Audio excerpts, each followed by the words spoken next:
Well, good win at Georgia Tech or down in Atlanta against Georgia Tech. So we watched the film yesterday. We got to clean up the turnovers. Obviously, they had us for 21. I count 19 of them. Two of them, or one of them's a crazy rule, in my opinion. Shouldn't have counted for fudge, and the other one was my shot clock violation at the end of the game. So we didn't. So we had 19 turnovers, which is way too many. It's about, 7 to 9 too many. So we got to clean that up. Our transition defense is getting a little bit shaky. I'm worried about that. Our 1 and 2s aren't getting back like we did early in the year. So got to clean up some of the transition defensive issues as well, and then certainly getting on loose balls. We didn't get on enough loose balls. We weren't first to the floor, so we need to get all that cleaned up as we get ready for Northwestern State tomorrow. So Northwestern State, they're going to shoot a bunch of threes. They've got number 4, the sophomore from Shreveport's a very, very good player, leading scorer. 16, 17 points a game. Coleman, very good player. They've got a guard from Red River who actually finished at Scotlandville after he sat out a year. We brought him on an unofficial visit. He can shoot it from deep, off the bounce and off the catch, and so we're going to need to be ready to guard the 3-point shooters, keep ourselves out of rotation, and then we got defensive rebound the ball. So defensive rebounding is another big point of emphasis this week. We're a lot better. We're not in the 300s like we were last year, but we're still not in the top 100 in defensive rebounding percentage. So that's another area that I'm trying to get cleaned up this week. Looking at the Georgia Tech game, what did you see and how y'all were able to throw multiple bodies at DeVoe and just how y'all guarded him in general? Thought we did a good job on DeVoe. We tried to make him go right more than he went left. Once he gave the ball up, we tried to make it very difficult for him to get it back. And so we were worried about him. We had the game plan we ended up sticking with, but if he was going to go off, we were going to do the same thing that we did to McGee with Liberty and have Gaines just chase him face guard him all over the court and chase him all over the court. Because I didn't think the rest of their guys were probably good enough to beat us single-handedly. But our guys did a good job team guarding him. We lost him that one time in transition where we had a miscommunication and Gaines should have stayed with the ball, and then Fudge should have helped off a Sturdivant and come over to the ball, and we gave up a 3. I think that was when it was 7-5 and it went to 10-5. So we had one miscommunication in transition, but we did a great job. There were multiple times like Days and Tari flew at him. I told our guys, if you make a mistake where we got 2 guys on DeVoe. Don't make a mistake where I'd rather make a mistake and have 2 guys on DeVoe, fly to 3-point shooter, and him dump it down for a layup than the other way around. And so one of the mistakes we made on him, Penson fouled Howard, and Howard went 1 of 2 from the free throw line, which is what we had talked about. Howard coming in was a 50% free throw shooter. He's a career 44% free throw shooter, and so it was really good execution by our guys. But I thought Fudge did a great job guarding him. Fudge got beat one time, and he blocked it on the backboard, but the other times he was able to stay in front. That's something we've really been challenging Fudge to do, is get his athleticism, get his length into the game. I thought he did that on DeVoe, and Tari did some good things. Days did some good things on him. Gaines obviously hounded him and did some great things. So we just threw multiple bodies at him and did a nice job. You did pretty well earlier in the season on the turnovers, and then now you've had 17, and now you say 19, although it was 21. What did you see? What have you seen one of them the last was 3 the games? shot clock violation at the end of the game when I was holding the ball. The other one, Fudge is on the ground with the loose ball, and they dive on top of him, and it's a jump ball, and it's Georgia Tech's ball, so that technically counts as a turnover for Fudge, which I understand. But I'm not counting that as a turnover. For my recording purposes, that's not a turnover. But are you seeing that they're aggressive turnovers? Or? Well, I mean, look, 5 of the turnovers, we talked about all week, not throwing skip passes against the zone, playing station to station. Well, 5 of the turnovers were skip passes. We skipped it to Days. He was out of bounds. We skipped it to Murray. He was out of bounds in the deep corner. In the deep corner over there, we tried to skip a diagonal lob to Mwani that Usher picked off. we had 5 turnovers that were skip passes. So you knock those off, you're down to 12, and that was stuff that was correctable. But their zone, that's what it does. It gives you eye candy, where it makes it look like these diagonals are open and you can't differentiate all the time between whether it's the tandem front 2-3 or it's the 1-3-1. And, against the 1-3-1, you have to throw the diagonals. And against the tandem front 2-3, you're not throwing the diagonals. So we had some issues there. I knew, I think our offense is getting better. I thought we made real progress last week. I think I told y'all. I knew it was going to be difficult to see that against Georgia Tech. Just the way they guard, the way they play, it's very different.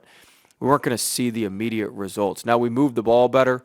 Our shot quality was much improved. Our shot quality, we didn't take, we took under what I would consider 3 really tough shots the entire game. Like, we took wide open shots. Now we got to make them, but we took some really good shots. Part of our issue has been, we haven't been taking as good of shots as we need to take, but we took some really good shots. So, we got to fix the turnovers. The biggest thing, we can't have the live ball turnovers. Our defense is so good. We can't have the turnovers that just are pick sixes and let them just go out in transition and then they get easy baskets. I told our guys yesterday, if we're going to turn the ball, just throw the ball out of bounds. If we're going to throw it, just throw it out of bounds. Don't miss short, miss long. At least if we throw it out of bounds, we can set our defense. And so we need to be able to set our defense. If we're going to miss, just toss it into the stands and let's set defense and go play. And the defense, you said you hadn't seen what Georgia Tech uses this year. How did you think the defense did? I know they got a couple on backdoor. We were solid. Backdoor cuts. They got a couple backdoors. We weren't pressuring the ball one time and we got backdoored.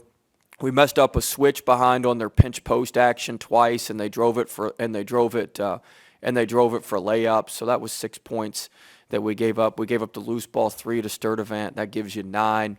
Efton fell down on his layup, and then they threw it over top to Howard for a layup in transition. I can't really fault our guys for that. That's 11. We tipped the ball in on the rebound early in the game. That's 13. So you start adding it up, and yeah, we did a nice job. But there's a lot of stuff there that we can clean up. The transition defense being another one. We got bailed out a couple times. Penson took a charge in transition. Fudge took a charge in transition. Penson didn't take. He tried to take another one, but we gave up another 4 points in transition. Started adding that up. That's all 17 points right there that we can control and help take care of. And so that's what we're going to focus on. But we did a pretty good job guarding the Princeton action. Eason ran through a couple of the pinch post things and got a layup, especially late in the half, which is something that we had worked on. We had good ball pressure, so sometimes the back doors looked open, but they couldn't get it around us. The one time they got the back door, our ball pressure was off. We were playing off of Usher, and Usher was able to dime it up to Sturdivant on the back door. So I thought we,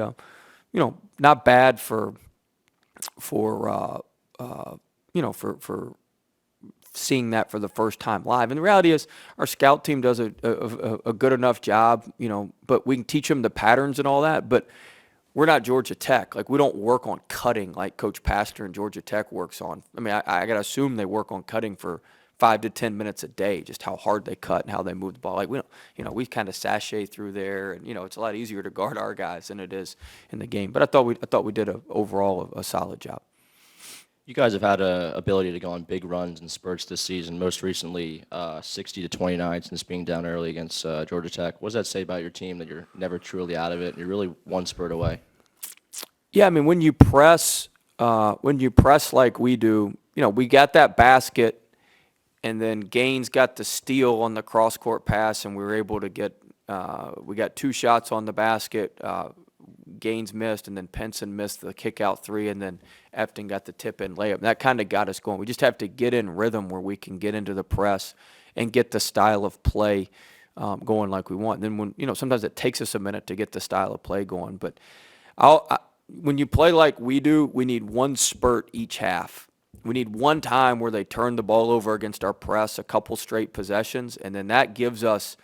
If that can give us a 6 to 8 point buffer each half, we can just play the rest of the half even, and we win relatively comfortably. And so that's kind of, when you play like we do, that's my goal. Is we need really one, burst with each half, and we got that in this game. We got that at the end of the first half. We got the burst with the in the press, and then Tari being able to run through that pass, and then in the second half we were able to get a burst there down the stretch where we were able to stretch it. You know, it was kind of going from 8 to 6, 8 to 6, 8 to 6, and then all of a sudden it went from 8 to 14 like that. And so we're able to get the stops and get them going with the live ball turnovers. So we need those spurts each half. Coach, two for you. Just elaborating on the transition defense, what do you think that is? Is it just going so hard at one end on offense, conditioning? What do you think they're not getting back? Lack of discipline and me not holding them as accountable as I need to for getting back. So that's changing here into about 1 o'clock. So we'll have, 1 and 2 have to get back on the lift of every shot. And I've given them a little bit of free rein because we kind of go up there, but we've been jamming guys and they're getting around us. They're throwing. People have started to take advantage of it. We were great at it early in the year. That Nichols scrimmage was as good as we've been because Nichols has a kid who leaks out every time. And we had made a huge point of emphasis on that going into that scrimmage. And we've slowly gotten worse, but we'll tighten back the reins on that here at 1 o'clock. Well, that bleeds perfectly into my next question is, with this new attention to defense this year, have you found that you've maybe altered your coaching style? Are you harder on them? Have you changed anything maybe philosophically about how you approach coaching this team?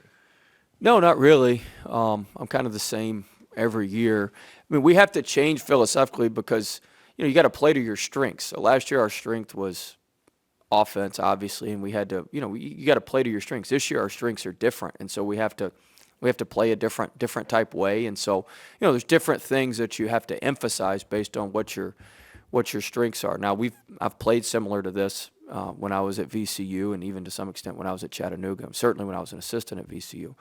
And so I need this break because we're going to put in some more press. Like we got another press we can put in. We got some other stuff we can do to really kind of jazz up what we're doing. We kind of just been throwing fastballs the whole time. We got some changeups and some curves we can get in there. But I think you got to change your philosophy. You got to change what you got to play complementary basketball to your strength. And so last year our strength was on offense, and so we just had to find a way to. That's why we played. Like, we haven't played our 1-3-1 nearly as much this year. We hadn't played a possession, a 2-3 zone yet this year. Last year we played all that stuff because we were just trying to cobble together enough stops as best we could with whatever means we had to do that. This year, to me, the number one key offensively is to stop the live ball turnovers like I was talking about earlier so we can get back and set our defense where we're not giving away 4 to 6 points a game. They're still going to, if we give up 3 possessions where we give up 6 points and in the pick sixes, they may score, statistically speaking, they're going to score on one of those 3 possessions. But there's a big difference between 2 points and 6 points. That's a 4-point differential. That's enough to win almost every SEC game that we're going to be in. So that's where we've got to focus our attention offensively. A few weeks from conference play, how comfortable are you with the rotations y'all have right now, and how comfortable do you think the players are with getting comfortable? I'm very comfortable. I think the players are very comfortable. I think we're in great rhythm. I think we've got great chemistry. I'm not messing with it. I think everybody's, very comfortable. I know it's a little bit odd. I mean, we bring 2 of our best players off the bench. Really, all 3 of those guys could start for almost a lot of teams in the country.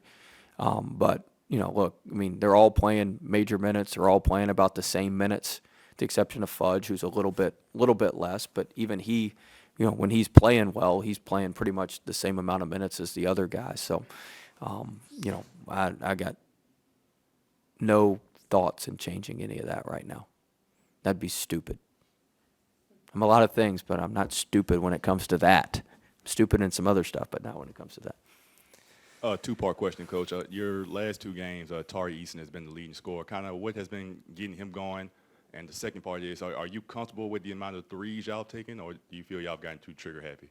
No, I mean, I think we've, we took a good amount of threes against Georgia Tech, especially against a zone team. So, I mean, look, we took open shots. They're open shots. It's not like we're taking threes off the bounce. I mean, we were taking open threes. I mean, Days isn't going to go 1 for 7 most nights. You get him those same 7 looks almost any night, he's going to go 4 for 7 or 5 for 7 on most nights. You got to understand now, you're playing an NBA arena. The depth perception's different. The rims are different. The rims are tighter. Everything's different. We didn't get to practice in there because the Hawks and Nets played the day before. We practiced in the practice gym, which is a totally different. So, it was the first time being in there and seeing all that, and it was just a different environment. But, I was happy with the quality of the shots that we got. What was your first question? Oh, Tari. Tari's been awesome. I mean, he's I was really proud of him in the Georgia Tech game because it took him a minute to get going, and he didn't force anything. He doesn't get enough credit. The best play of the game was his assist to Efton on the and one in the first half. You watch that pass, man, that was an unbelievable pass. He threw a corner pass, whipped a corner pass to Days for an open 3-2. I mean, he was moving that ball, and when he was moving that ball came back to him in the second half. You just lose him. First, the biggest attribute he has is he catches everything. I tell people all the time, I ask post players all the time when I'm recruiting them, and he's a wing/post. What's the number one key to being a good post player? And I got to have foot. I said, no. Number one key is catch the ball. It's the number one key. Because if you can't catch the ball, the guards aren't throwing it to you because it's their turnover. And if you can't catch the ball, you can't score. So number one key to being a good post player, catch the damn ball. And he has the best hands. I was joking with a couple of our coaches who've been here the whole time. The only person we've had that has hands anywhere close to as good as his were Emmett, and his are better than Emmett's. And so, ask Kent, one of those handshakes from Emmett. You feel like you need to go see a hand doctor after you just squashed your hand. But Tari's, he's in there working on his game before I came in here. He's a hard worker. He's got great hands. He's got great feel.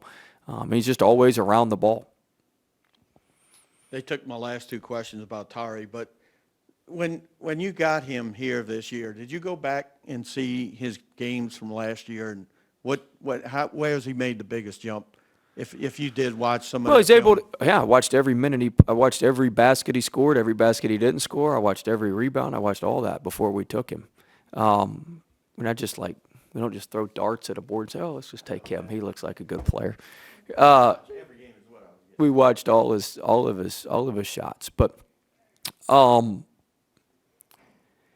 biggest thing is him being able to make plays off the bounce. That's kind of been the biggest difference. The second biggest difference is going to be when these 3-point shots start falling. He's a good 3-point shooter. You guys watch, and he was in there working on it this morning. That's going to be the next biggest difference. He's shooting 28%. He shot about 23% last year, but he's taking good ones, and they're going to go in, and so. But being able to play off the bounce, he's still, finishing everything around the rim, shooting a high percentage, getting on the offensive glass, blocking shots, all that stuff, you knew was going to happen. But he's still doing all that. But he's being able to play off the bounce, being able to be a little bit more of a playmaker, being able to drive it from the perimeter and not just be a traditional low post guy. It also helps we move him around. He plays the 4, he plays the 5, so he gets different matchups, and we can take advantage of different things at the different positions. So we're able to move him around enough where people you forget what he is or forget where he is, and eventually, we can get really good matchups for him to drive when he's at the 5. When he's at the 4, we can get really good matchups, down in the post when they're switching and even when they're switching and we can't get it to him in the post, he has a advantageous offensive rebounding matchup. So he's versatile. You can move him around. He works hard, and he's a really, really good player. I think everybody's starting to figure that out now.